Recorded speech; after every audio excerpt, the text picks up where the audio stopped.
Dear students, अभी अपन ने संतुलित आहार के बारे में पढ़ा था। अब आज जो अपन पढ़ने जा रहे हैं वो असंतुलित आहार के बारे में पढ़ने जा रहे हैं। सॉरी, मुझे भी थोड़ा खांसी जुकाम है, इसलिए थोड़ी डाइट बोलने में दिक्कत आ रही है, तो उसके लिए मुझे माफ़ करिएगा। तो जो असंतुलित आहार होता है उसे अनबैलेंस डाइट भी कहते हैं।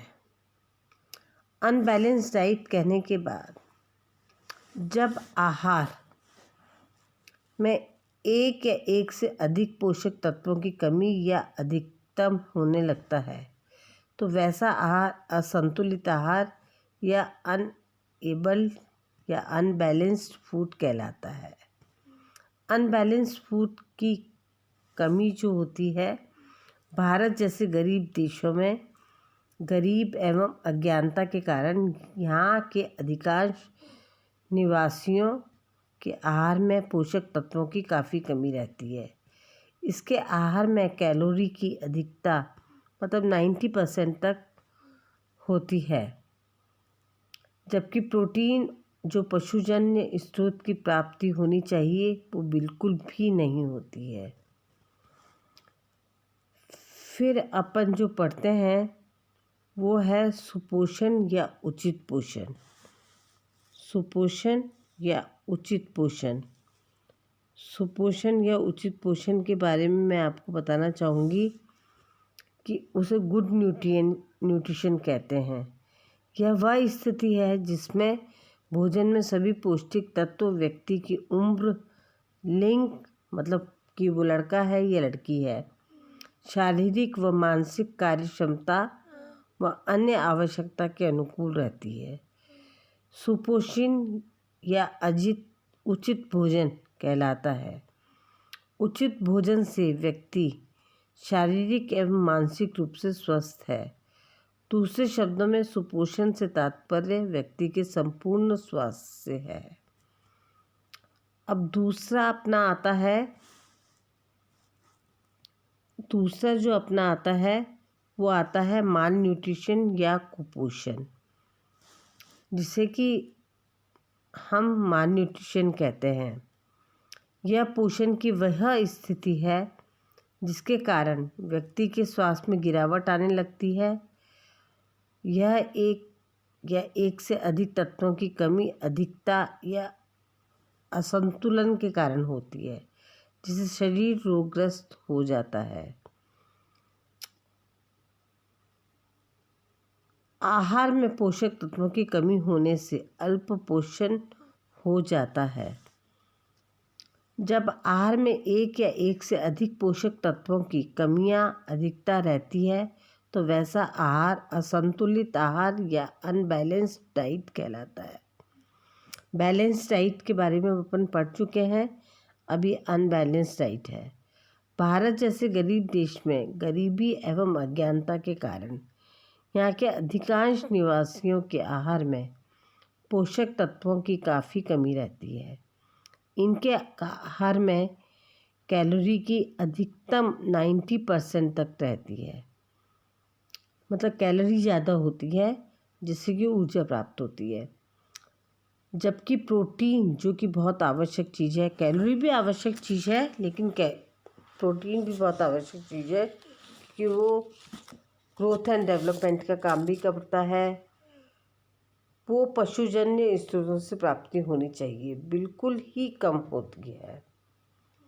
विकसित देशों में कुपोषण अतिपोषण के कारण भी होता है, जिससे मोटापा या ओबेसिटी, उच्च रक्तचाप या हाई ब्लड प्रेशर, हृदय रोग या कोरोनरी डिजीज आदि होते हैं।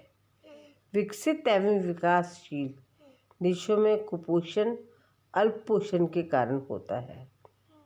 अल्प पोषण मतलब कम पोषण के कारण, पोषक तत्वों की कमी के कारण होता है। आहार में विटामिन तथा खनिज लवण की मात्रा भी दैनिक मात्रा के अनुरूप न होकर काफ़ी कम होती है। Vitamin A, D and B complex की काफ़ी कमी रहती है। इसके अलावा और भी काफ़ी पोषक तत्व होते हैं जिनकी कि उनको कमी रहती है।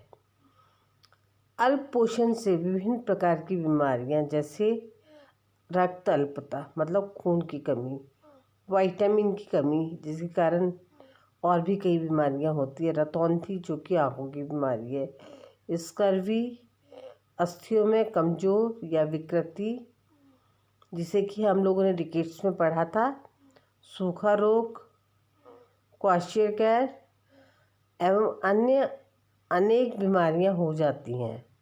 अति पोषण या ओवर न्यूट्रिशन से भी शरीर के स्वास्थ्य के लिए हानिकारक होता है। इससे मोटापा बढ़ता है और मोटापा विभिन्न बीमारियों जैसे हृदय रोग,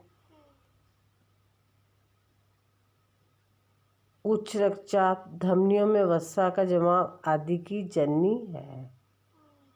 सुपोषण या उचित पोषण, गुड न्यूट्रिएंट्स मतलब ये अभी तक अपन जो पढ़ रहे थे वो अच्छा न्यूट्रिशन नहीं पढ़ रहे थे, लेकिन अपन सुपोषण मतलब जो अच्छा पोषण होता है उसको प्रथम नंबर पर सुपोषण या उचित पोषण या वही स्थिति है जिसमें भोजन में सभी पौष्टिक तत्व मनुष्य की उम्र, लिंग, शारीरिक व मानसिक कार्य क्षमता व अन्य आवश्यकता के अनुकूल रहते हैं।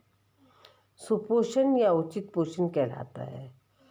उचित पोषण में केवल व्यक्ति शारीरिक एवं मानसिक रूप से स्वस्थ है। दूसरे शब्दों में हम ये कह सकते हैं कि सुपोषण मतलब बैलेंस डाइट ही होगा कि जिसमें कि हम जो खाना खा रहे हैं उसमें हमें वो सभी पोषक तत्व प्राप्त हो रहे हैं जो कि हमारे शरीर, हमारे उम्र, हमारे लिंग या इस समय अपन शिशु की बात कर रहे हैं, शिशु की उम्र, शिशु के लिंग, शिशु की वृद्धि एवं विकास से तात्पर्य है कि वो व्यक्ति के संपूर्ण स्वास्थ्य है। पोषक तत्व क्या होते हैं? भोजन में अनेक जटिल पोषक तत्व, पोषक तत्वांश, पोषक तत्वनिक पदार्थ होते हैं जो शरीर की वृद्धि और की टूट-फूट की मरम्मत, रोगों से रक्षा, शरीर को उष्णता एवं नियंत्रणता के लिए आवश्यक है। यह रासायनिक पदार्थ शरीर में होने वाली विभिन्न प्रकार की क्रियाओं को संपन्न करने के लिए, स्वास्थ्य को बनाए रखने के लिए उचित मात्रा में होते हैं। पोषक तत्व ही न्यूट्रिएंट्स कहलाते हैं, जिसके बारे में हम आगे के टॉपिक में पढ़ेंगे कि पोषक तत्व ही न्यूट्रिएंट्स कैसे कहलाते हैं। इसका हम आगे के टॉपिक में पढ़ेंगे। अभी तक अपन ने जितने भी टॉपिक पढ़े हैं, टॉपिक तो मतलब चैप्टर तो एक ही चल रहा है, लेकिन टॉपिक्स चैप्टर के अंदर जो विभिन्न अलग अलग प्रकार की चीज़ें आ रही हैं, जैसे आहार आ रहा है, पोषण आ रहा है, उनमें होने वाले जैसे कुपोषण आ रहा है, सुपोषण आ रहा है, ये सब तो आप जान ही चुके होंगे। ये आप वृंदा सिंह की बुक आहार विज्ञान एवं पोषण में आप देख सकते हैं। और उसके साथ ही आप मेरे जो भी मैं आपको PDF भेजती हूँ या कुछ भी भेजती हूँ उसकी हार्ड कॉपी निकाल के आप पढ़ाई कर सकते हैं, क्योंकि जो जैसे जैसे टॉपिक्स ख़त्म होते जाएंगे वैसे वैसे मैं आपका एग्ज़ाम लेने के लिए असाइनमेंट भेजूँगी। और भगवान करे कि हम जल्दी ही मिलें और ये कोरोना ख़त्म हो। धन्यवाद।